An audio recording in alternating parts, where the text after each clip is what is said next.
Glória a Deus. Obrigado, pastora. Obrigado, Rose, essa família linda. Quero apresentar a mulher mais linda que está aqui nessa noite, que é a minha esposa, a Cristina. É bonita ou não é, gente? Fala sério.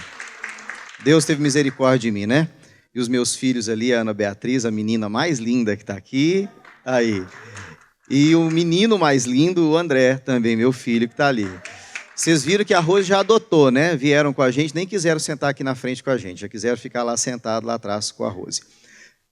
Eu sou pastor na Getsemane, o pastor Jorge é o pastor da Getsemane, eu sou um dos pastores lá, dirijo uma das congregações da igreja no bairro Santa Mônica, sou pastor, faço agora 10 anos que sou pastor e que conheço o Evangelho há 20 e poucos anos, sou casado há 20 anos, fiz uma besteira, me casei com 19 anos de idade, mas eu falo que fiz uma besteira porque eu conheço essa mulher desde que eu tenho 15. Então, eu podia ter casado com 16, com 17, com 18. Fiquei enrolando até 19, não sei para quê. Mas Deus é bom, né? Deus me abençoou, mas eu estou aí firme e forte. E tem sido bom. A pastora falou que eu tenho até 9 horas, então eu vou correr. Te convido a abrir a sua Bíblia em Ezequiel, capítulo 18. Abra aí, Ezequiel, capítulo 18.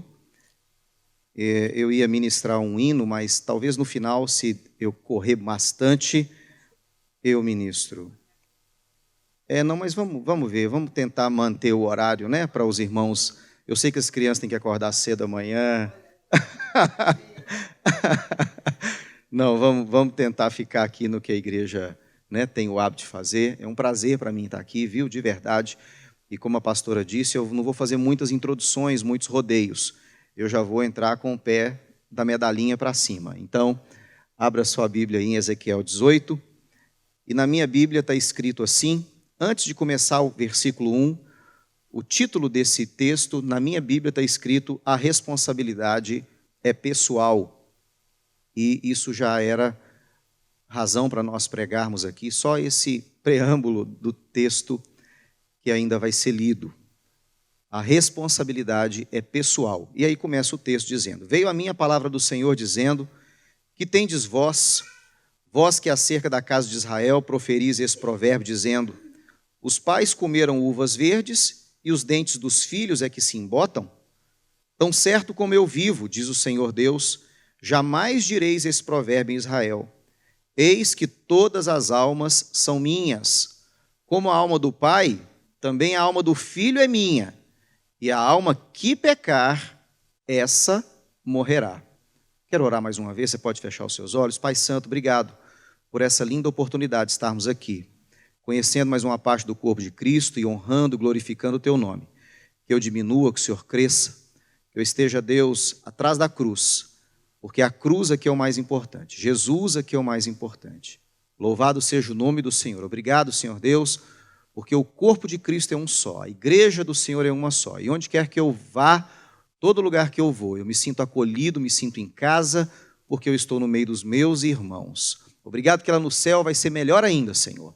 Mas que o Senhor possa nos dar a graça de compartilharmos um pouco mais da Tua palavra e daquilo que o Senhor quer nos ensinar essa noite, em nome de Jesus. Estenda suas mãos para mim e diga assim, Deus, tem misericórdia dele. Amém. Irmãos, eu quero falar sobre isso, sobre a responsabilidade que é pessoal, sobre algumas impressões que muitas vezes nós queremos causar nas pessoas, uma primeira boa impressão. Isso é terrível, porque eu não sou remunerado, eu não sou um pastor remunerado, eu tenho o meu trabalho secular, eu sou representante de indústria farmacêutica, a minha esposa é veterinária e eu dirijo essa congregação, tem quase 300 membros agora.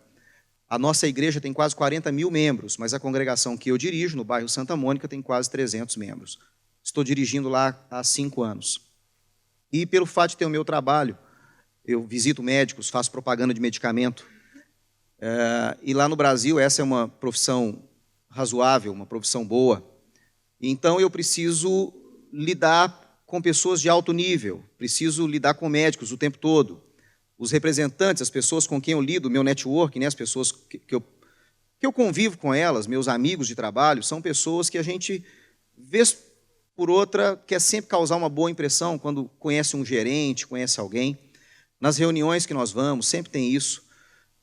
Mas isso é algo terrível, eu tenho aprendido na minha vida, Porque quando nós queremos causar uma boa impressão, uma primeira boa impressão, achando que aquela primeira impressão é a impressão que fica na vida da gente para sempre, nós somos tentados muitas vezes a errar, a fazer concessões, a falar coisas, a rir de piadinhas, a ficar em locais onde um cristão não deve estar.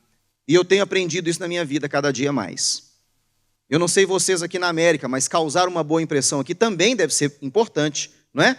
Chegar na igreja, chegar no trabalho, numa reunião, quer dizer, conhecer alguém e ter uma boa impressão, uma primeira boa impressão, isso é sempre importante, né? Quando vai arrumar uma namorada, um marido e tal. Mas eu quero falar uma coisa, não é a primeira impressão que fica de jeito nenhum. Quem aqui nunca conheceu alguém que você diz assim, puxa vida, essa pessoa é maravilhosa. Todos os meus problemas acabaram, porque eu conheci o fulano de tal. E aí você conhece aquela pessoa um pouquinho mais, não é, pastora? E você vê que aquilo não vale nada. A primeira impressão que você teve, você estava redondamente enganado. Você diz assim, puxa vida, mas como eu tenho um feeling péssimo, como que eu posso ter errado tão feio? E o contrário também, você conhece alguém que você fala, não vale nada, nossa Deus. E aí você conhece um pouquinho mais e fala, gente, que pessoa legal, que pessoa maravilhosa. E qual a impressão que fica? A primeira ou a última? Claro que é a última, claro. Você achava que era legal, descobre que é um picareta, você vai continuar achando legal? Não, é picareta. E vice-versa. E a palavra de Deus diz que a responsabilidade é pessoal. Nós temos que ter cuidado, porque a nossa responsabilidade... O irmão já tinha pregado aqui, eu não precisava nem falar nada. Mas a nossa vida diante de Deus é pessoal, é intransferível, igual cartão de crédito, é pessoal e intransferível. Não adianta terceirizar a responsabilidade. Não adianta querer passar para o outro. Não adianta falar que você não causa hoje uma boa impressão, porque a culpa não é sua, é do seu marido, da sua esposa, do seu pai, da sua mãe, de todo mundo. E a palavra de Deus está falando, os pais comem uvas verdes e os filhos reclamam que os dentes estão embotados, nunca mais se dirá isso em Israel. No meio do povo de Deus, isso é um absurdo ser dito, porque a responsabilidade diante de Deus é minha e sua. Não é da pastora, não é do pastor, não é do ministro de louvor, não é de ninguém. Se você não tem vida com Deus, problema seu. Se você não está lendo a palavra de Deus, não está tendo tempo, como o irmão falou, problema é seu, não é de mais ninguém. Ah, pastor, mas você não conhece minha vida, você mora no Brasil, não sabe como é que é aqui. Não sei, não preciso saber. O que eu sei é que tem um Deus, é o mesmo Deus no Brasil e aqui. E a responsabilidade minha e sua lá e cá é a mesma. Não tem diferença. E a palavra do Senhor vai nos ensinando, eu vou correr, cada um responde por si diante de Deus. Esse é o primeiro ponto que eu quero falar.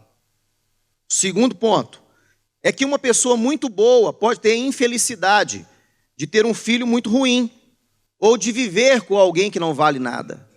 Não é culpa daquela pessoa. Está escrito em Ezequiel, se você quiser ler depois, lá dos versículos 5 a 13, eu não vou ler para correr bastante, mas é isso que está falando lá.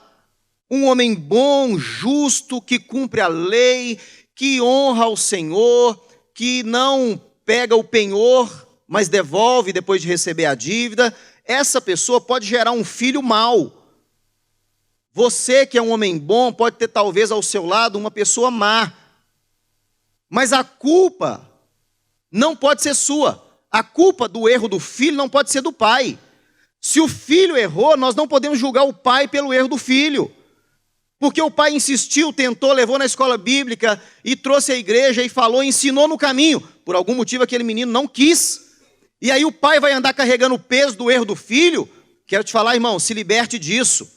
Você não tem responsabilidade com isso. Seu marido não vale nada e você orou, você tem buscado, tem orado, tem clamado a Deus e o homem não vira. Larga para lá, tira esse peso das suas costas. Porque se você come uva verde, você vai dizer que os dentes dele é que vão se embotar? Não.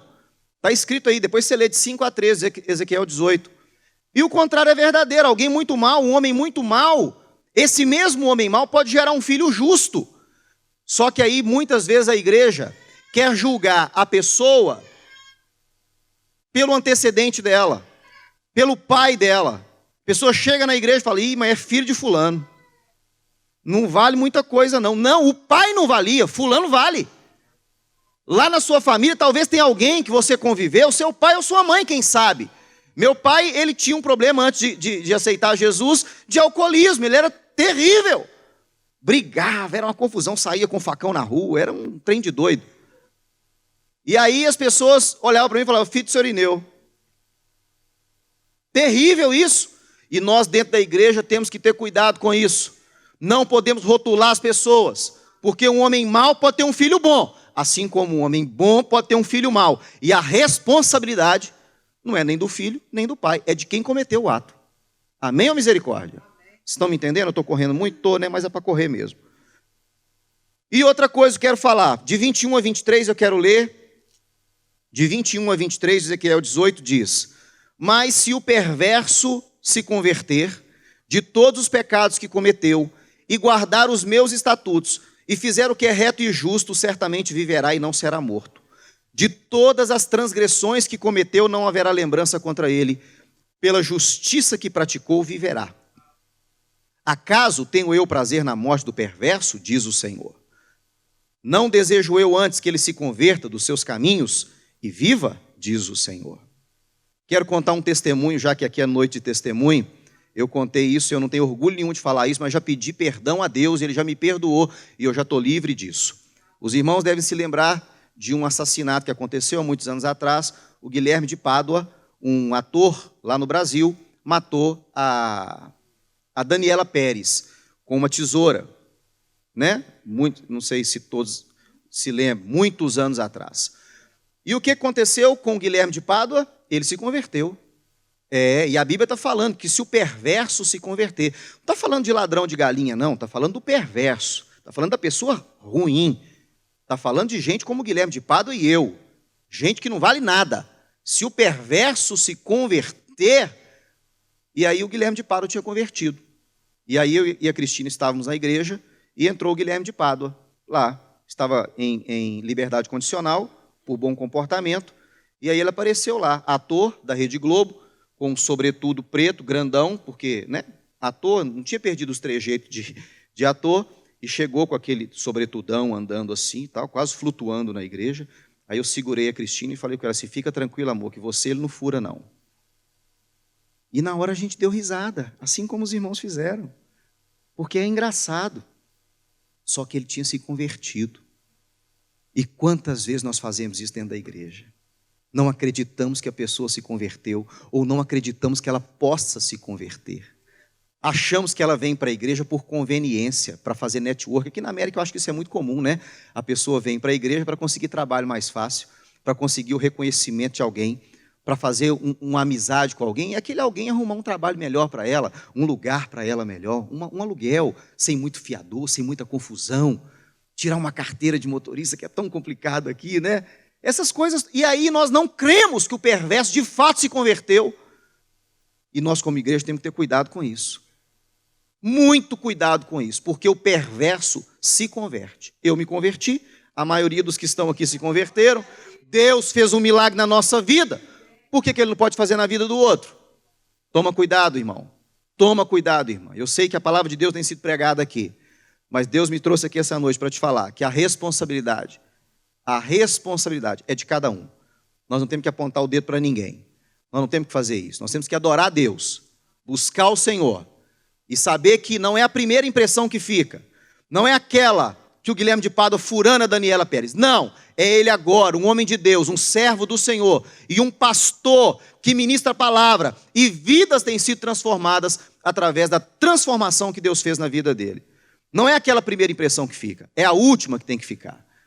E para encerrar, como nem tudo são flores, diz aí no versículo 24, que desviando-se o justo da sua justiça e cometendo iniquidade e fazendo segundo todas as abominações que faz o perverso, acaso viverá? De todos os atos de justiça que tiver praticado, não se fará memória. Na sua transgressão com que transgrediu e no seu pecado que cometeu, neles morrerá. Pastor, eu sou ministro de louvor, eu sou uma bênção, pisa na bola para ver. Vira a cabeça para ver. Não firma seu corpo para ver, não. Vai achando que você está está tranquilo, já está com seu green card lá no céu carimbado. Vai! Sou eu que estou falando não, versículo 24. Desviando-se o justo da sua justiça e cometendo iniquidade, fazendo segundo todas as abominações que faz o perverso, acaso viverá? De todos os atos de justiça que tiver praticado, não se fará memória, mas na sua transgressão com que transgrediu e no seu pecado que cometeu, neles morrerá. Então, queridos, a palavra de Deus para mim e para você é: firma o corpo, olha para a cruz, olha para Jesus, não fica olhando para o lado não, 1000 cairão ao seu lado, 10.000 à sua direita, mas tu não serás atingido. Irmão, é só no Senhor mesmo para não ser atingido. Imagina você andando na rua, tá lá, de repente vem lá o avião e bate lá nas torres gêmeas, bum! Você vai ficar tranquilo? Não, você sai correndo, você fica doido. Você vê 1000 caindo ao seu lado, 10.000 à sua direita, e você nem ligar, isso é quase impossível de acontecer. É só no Senhor que isso acontece. Lá no Brasil tem crise, tem problema, e a gente vai vendo colega sendo mandado embora, empresa fechando, gente falindo, e você fica: Deus me segura, Senhor, tem que olhar para o Senhor, porque se você olha para o lado, 1000 caindo ao lado, 10.000 à sua direita, você fraqueja. Ou não, ou sou só eu? Não, todo mundo é assim, irmãos. Então nós temos que olhar para Jesus, o autor e o consumador da nossa fé, sabendo que é nele que nós temos delícias perpetuamente. Só nele que nós vamos experimentar esse tipo de coisa. E ele nos faz um convite maravilhoso. Dos versículos 30, 31 e 32, o Senhor nos diz aqui em Ezequiel 18: portanto, eu vos julgarei, a cada um segundo os seus caminhos, ó casa de Israel, diz o Senhor Deus. Convertei-vos e desviai-vos de todas as vossas transgressões. Olha que convite apaixonado que o Senhor nos faz. Olha, Ele está te falando, olha, converte, esquece essa coisa toda aí, ó. A iniquidade não vos servirá mais de tropeço. Lançai de vós todas as vossas transgressões com que transgredistes, e criai em vós um coração novo e um espírito novo. Pois, por que morreríeis, ó casa de Israel? Porque eu não tenho prazer na morte de ninguém, diz o Senhor. Portanto, convertei-vos e vivei. Olha que coisa linda. O Senhor nos convidando para que nós nos convertamos, para que nós estejamos na presença dEle, para que nós deixemos de lado a transgressão, o mal, que tão de perto nos rodeia. É ou não é? Mas está nas nossas mãos. Não está na mão da pastora, não está na mão do pastor, não está na mão dos ministros, está na minha mão, está na sua mão. Não é a primeira impressão que fica, e a responsabilidade é de cada um de nós. São 9h06. Dá tempo de ministrar um hino, pastora? Posso fazer isso? Glória a Deus. Vou pegar aquele violão ali então.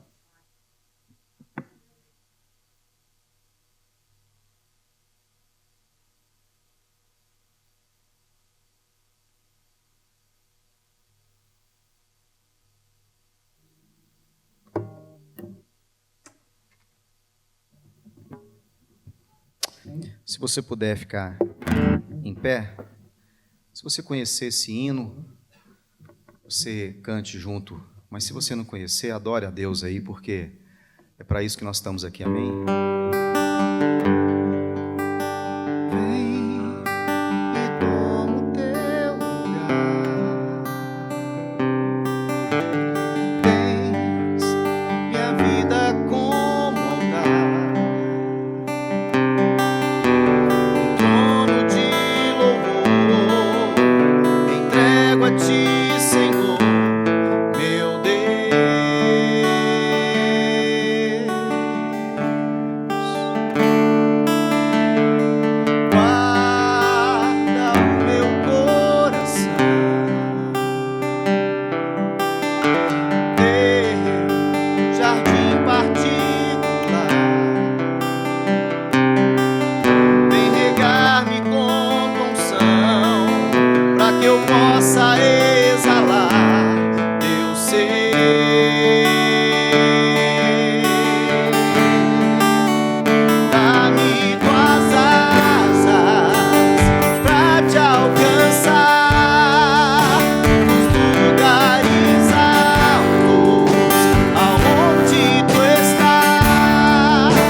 para isso, Senhor. Dá-me tuas asas pra te alcançar nos lugares altos, aonde tu estás. Tu estás assentado acima de todos. Tão grande tu és, mas mesmo assim habitas em mim.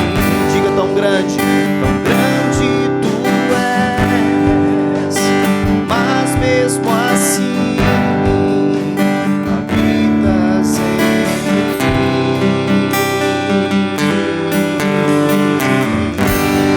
Glória a Deus, glória a Deus.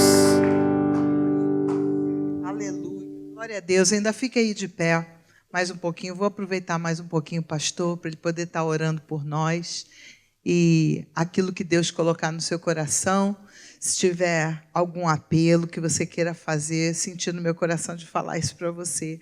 Porque às vezes a gente está andando na nossa vida e a gente precisa tomar uma decisão. E sabe que publicamente é muito importante a gente tomar o passo e vir à frente. E falar: realmente eu quero. Porque nós não estamos sozinhos. Eu sempre falo, existem anjos e existem demônios nos olhando. E quando nós tomamos um posicionamento, o Senhor envia os seus anjos para nos ajudar, para nos fortalecer, a andar mesmo com Deus. E nós estamos precisando orar por um irmão, eu esqueci o nome dele, Luiz. O Luiz, ele teve um problema, ele entrou em coma hoje. Ele esteve aqui conosco na igreja por 3 meses e está morando em Rhode Island, em outro estado. Mas a esposa pediu oração, porque ela sabe que a gente ora. E a gente está muito abalado com esse assunto do Luiz entrar em coma. E quem sabe quantos aqui não estão lutando com alguma situação, né, de saúde, alguma coisa, não sei. Amém. Eu quero então primeiro fazer 2 convites. Talvez tenha entrado aqui alguém essa noite que ainda não entregou a sua vida ao Senhor Jesus e deseja nesse momento fazer isso. Talvez você conhece a palavra, você tem fé, mas a Bíblia fala que com o coração se crê, mas com a boca se confessa. Então talvez haja alguém aqui no nosso meio que ainda não fez essa pública confissão da sua fé. E eu quero fazer esse convite agora. Você que ainda não entregou a sua vida a Jesus, dizendo publicamente que Ele é o seu único e suficiente Salvador e deseja fazer isso agora, eu queria te convidar a levantar uma das suas mãos, que eu quero orar por você, se existe alguém no nosso meio que deseja agora entregar a sua vida ao Senhor. Dizer: olha, eu me cansei da vida que eu levava, quero mudar de vida. E essa igreja é o lugar que eu quero estar. Não pela igreja, não pelo local, mas porque aqui a palavra de Deus é pregada. Aqui a palavra de Deus é ministrada. Alguém aqui no nosso meio que deseja entregar a sua vida ao Senhor, dê um sinal com uma das suas mãos. Eu quero orar especialmente por você. Ou talvez haja alguém que por algum motivo se afastou do Evangelho e nessa noite deseja reconciliar-se com o Senhor. E essa é a noite da sua reconciliação. Alguém? Eu quero orar por você. Estamos todos em Cristo, eu quero assim crer então. Então, eu queria que você apresentasse ao Senhor aí a sua situação. E eu quero orar pela igreja, pelo irmão Luiz. E além de orar pelo irmão Luiz, por toda a igreja do Senhor. Eu queria que você estendesse, o pastor Jorge nos ensina assim: faça assim com as suas mãos em posição de quem recebe algo. E eu quero ministrar sobre a sua vida, abençoando, e você há de receber em nome de Jesus toda sorte de bênçãos. Bênçãos do Senhor que enriquecem, que não acrescentam dores. Essa é a bênção do Senhor. Essa é a bênção do Pai. Essa é a bênção que Ele tem para mim e para você. Como nosso irmão nos disse aqui no testemunho, não é uma bênção que, mesmo nós não entendendo, não possamos nos submeter e depois ver o resultado daquilo que Deus tem para nós. É essa bênção que eu quero ministrar sobre a sua vida. A bênção que enriquece e que não acrescenta dores. Deus, olha se há aqui no nosso meio alguém enfermo, Olha o irmão Luiz, Deus, nós ministramos cura sobre a vida dele. Em nome de Jesus, toma a vida daquele homem. E juntamente com a vida dele, a vida de toda a família, Deus. Toda a igreja, os pastores, essas pessoas que estão sofrendo com o irmão Luiz. Deus, cura aquele homem, levanta ele daquela cama, daquele leito de hospital. E faça com que o seu nome seja glorificado, Senhor. E mais testemunhos sejam contados aqui. Que ele venha aqui contar testemunho daquilo que o Senhor fez na vida dele naquele lugar, meu Pai. Eu creio nisso, Deus, em nome de Jesus. Pai, vê se há alguém aqui no nosso meio que entrou aqui triste, abatido, angustiado, entristecido, achando que não tem mais jeito para ele, não tem mais solução. Senhor, há solução sim. E a solução é o Senhor. Deus, se há alguém aqui triste, abatido e angustiado, porque está com um problema de saúde, ou tem algum parente distante sofrendo, em nome de Jesus, Deus, ordena a tua bênção, a tua paz, a tua cura, o teu favor. Abre portas, Senhor, para aqueles que estão aqui com portas cerradas. Parece que o céu ficou de bronze. Pai, abre as janelas do céu e derrama, Senhor, as bênçãos do Senhor sobre essa igreja, porque a tua palavra tem sido pregada, ministrada, anunciada e ensinada nesse lugar. Satanás não tem autoridade, nós te repreendemos com toda a sua corja, Satanás. Você não tem autoridade sobre essa igreja, sobre esse rebanho, sobre essas pessoas. Declaramos a sua derrota e a vitória dos filhos de Deus através do sangue de Jesus. Deus, levanta o que está caído. Deus, fortalece o que está abatido. Alegra o que está triste, Senhor, e abre portas, Pai, para a honra e glória do teu nome. Nós ministramos sobre a vida de cada um a bênção do Senhor. Senhor, e nós queremos, Pai, como igreja do Senhor, selar isso aqui na terra. Porque a palavra do Senhor nos ensina assim: o que nós ligarmos aqui será ligado no céu.